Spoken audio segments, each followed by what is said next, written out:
الحمد لله والصلاة والسلام على رسول الله. تمام معزز مؤمنان ورونو،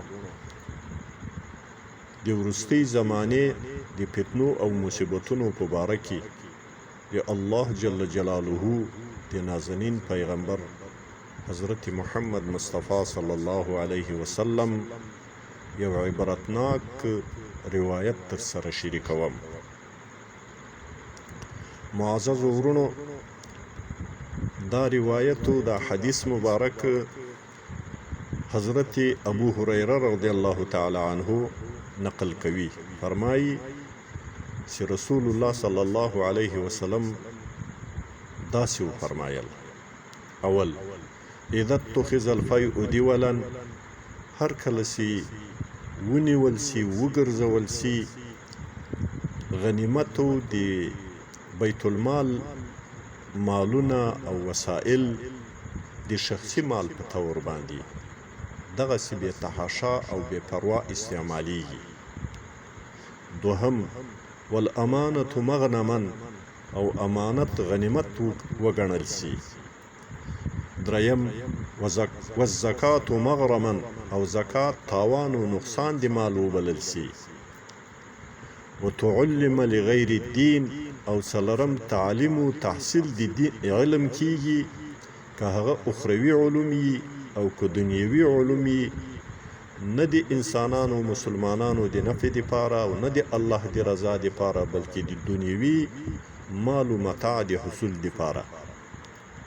او پنځم، واطاع الرجل امرأته، او تابعداري شروع کی یو سړی د میرمنې خپلې. شپږم، وعق امه، او نافرمانی کوي د مور خپلې. اوم، وادنا صدیقه، او رانږدې کوي ځان ته د کوڅې او بازار ملګری خپل. اتم، واقصى اباه، او لرې کوي پلار خپل له ځانه، له پلاره یې نفرت کیږي. نهم، وظهرت الاصوات في المساجد، او را څرګند سي په جهر سي صوتونه او غږونه او شور و غوغا په مساجدو کې، په عبادت خانو کې.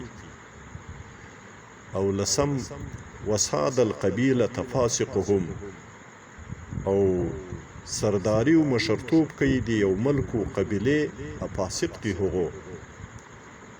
یولسم، وکان زعیم القوم ارذلهم، او وی عزتمنو صاحب قدر دی یو قوم هغه رذیل دی هغو. دولسم، واکرم الرجل مخافة شره، عزت کیږي د یو کسو د یو چا له ویرې د شره د هغه چې د هغه له شره ویریږي، ځکه یې قدر و عزت کوي.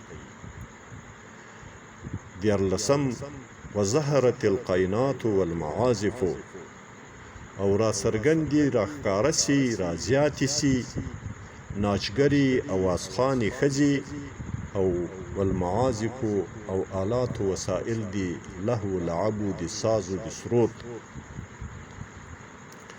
څوارلسم، وشربت الخمور، او چښل کیږي شراب، هیڅ خیال و پروا یې نه کیږي.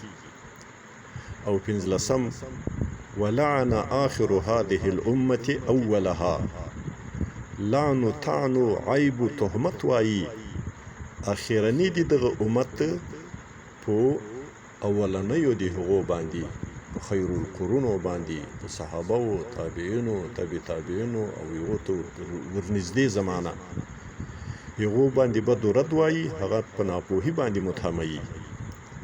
نو رسول الله صلی الله علیه وسلم فرمایي: فلیرتقبوا عند ذلك ریحا حمراء، نو انتظار دی کوي دا انسانان په دغه پرفتنه دوره او زمانه کې د ګرمو خاورینو د سرو خاورینو بادونو، وزلزلتن، او د زلزلو، وخسفن، او د مځکې د خسف کېدلو د چودلو، ومسخن، او د زړونو د مسخه کېدلو، وقذفن، او انتظار دی کوي د توندو تیزو داسې بادونو چې هغه په هغو بادو کې فصلونه او میوې او حاصلات د مسلمانانو د انسانانو د خلقو هغه ټولو سره تباه کیږي. وآيات تتتابع كنظام بال قطع سلكه فتتابع.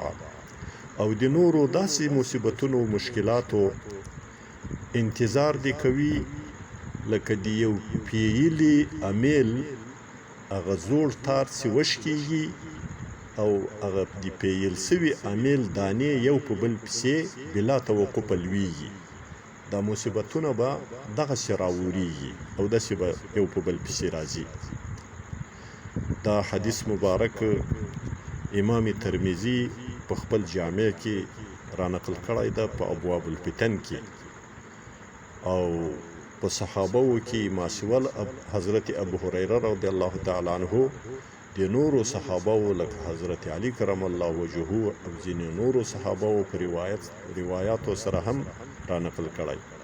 الله عز وجل د موږ د زمانې له داسې فتنو څخه وساتي او الله هم د دغسې فتنو مرتکبین او عاملین په خپله نه جوړوي. اقول قولي هذا استغفر الله لي ولكم ولجميع المؤمنين والمؤمنات والمسلمين.